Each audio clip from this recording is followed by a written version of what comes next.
Okay, so for my last video, I'm just going to talk a little bit about some kind of like fun facts, I guess, about the railroad company and also why it's so important to us and why we should actually care about it, class especially. So, some fun things about it. The Northern Pacific Railroad Company was the first to start using radio technology.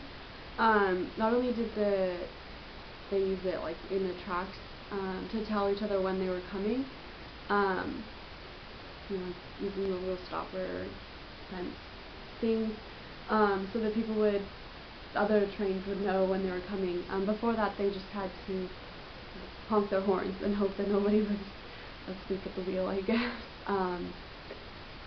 So they were the first of the major railroad companies to start using radio technology.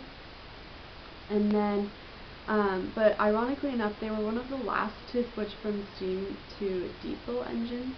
They waited to change to diesel until 1960, which was long after people started using diesel, and which was way longer than other railroads took to change to it.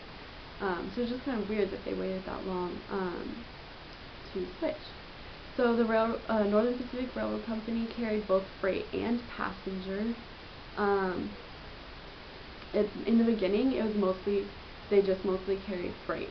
But more towards the golden age of railroad, which was 1880 to 1920, that was when they carried a majority of the passengers because people were excited and it was so cool and fancy and things like that. So they were really excited that the railroad company was there. One of the things that the Northern Pacific Railroad Company was known for is the North Coast, which is passenger cars that they had. People loved these things. They were noted for their green color. There were it was painted two colors of green on the outside, and people were really excited about that. But it was also kind of a symbol for the train. Seeing like the two green colors was just like pretty and exciting to them, I guess.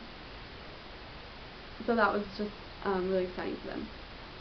The golden age was 1880 to 1920, like I just said, and that was due in part to the three major railroad companies that were built, one of them being Northern Pacific, because this was the first time that people could actually do it, and towards 1880 they started to be much more accessible to people and made actual sense. Before that it didn't really make sense, but it started to make sense and it was a good idea.